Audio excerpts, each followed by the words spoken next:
Good evening from Des Moines, Iowa, and thank you for joining us for this special edition of Nebraska Nightly. I'm Evie Storjohn. And I'm Hannah Rebke. We are here at the 52nd Iowa Caucuses, and we are in for another historic night.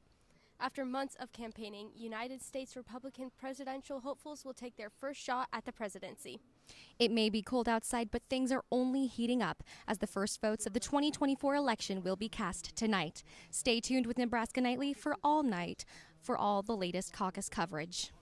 Speaking of the cold weather outside, this year Iowa voters are facing the coldest caucus day on record, with average temperatures of 6 below zero. According to the National Weather Service, the previous coldest temperature for the caucuses was 9 degrees in 2004. The Iowa Weather Service projects wind chills near negative 30 degrees across northern Iowa, a temperature at which it takes only 10 seconds to develop frostbite. Facing a near 15-degree drop from previous low temps, the weather conditions threaten to complicate voter turnout.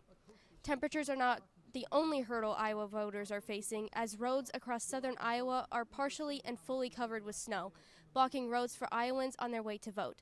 Some candidates have canceled scheduled events across Iowa over the weekend because of extreme conditions.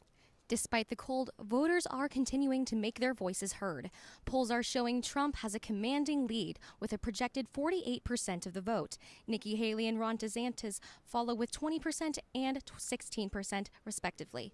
Trump is expected to win Iowa. However, the question remains, by how much? That is up to Iowa voters to decide right now, as caucusing has just begun moments ago. Let's jump to Marissa right now.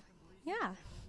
So, Marissa, you were on the field a lot today. Can you tell me about some of the things that you saw? Yeah, well, I'm an Iowa native, so it's really special for me to be able to go back to my home state and see what it's like to witness this really special tradition for Iowa caucus goers.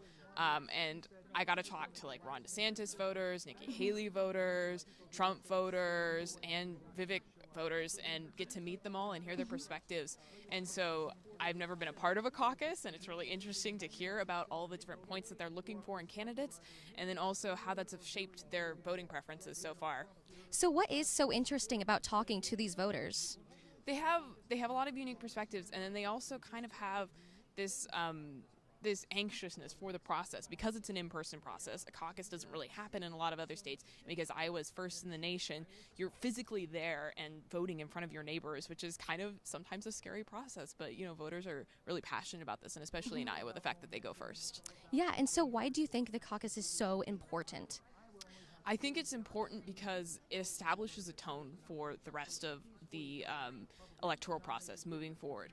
As voters are coming out in Iowa, we're looking at those polls and we're deciding, are these candidates going to move forward with more momentum, or are they going to drop out of the race entirely? All right, well, thank you so much, Marissa. Yeah, thank you.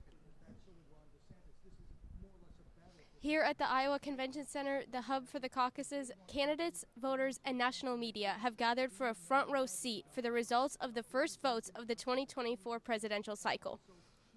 Located in downtown Des Moines, the central location marks an important piece of the organization for tonight's events. While voters across Iowa are caucusing at various locations, results will show up on these screens behind us as the nation looks to see who will gain the momentum from this year's caucus win. Many of you may be wondering, why should we care about the Iowa caucuses? Simply put, these are the first votes cast in the presidential election. Iowans will arrive at one or of more than 1,600 caucus locations tonight at 7 p.m. to cast their votes in person. Okay, so who are you caucusing for and why? Well, I don't like any of them, really, but I think DeSantis. Place as a last chance to sway undecided voters. Voters record their vote on a slip of paper collected by caucus officials rather than a pre-printed ballot. This historic voting process dates to ancient Greece, the birthplace of democracy. But the process of the Iowa caucuses began in earnest in 1972.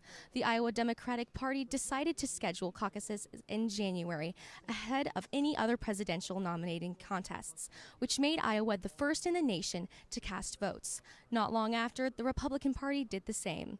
Tonight, Democrats with an incumbent president in the White House have broken from tradition and are having a mail-in primary. It will be Iowan Republicans who have voters' attention as the 2024 presidential election begins. In recent years, people have questioned the accuracy of the caucuses in selecting future presidential nominees. Unlike primaries, caucuses are completely run and funded by the state's parties. In 2020, the Democrats faced a technological crash across their vote tabulation and submission systems, resulting in partial recalls and recounts as delaying the final results by several days.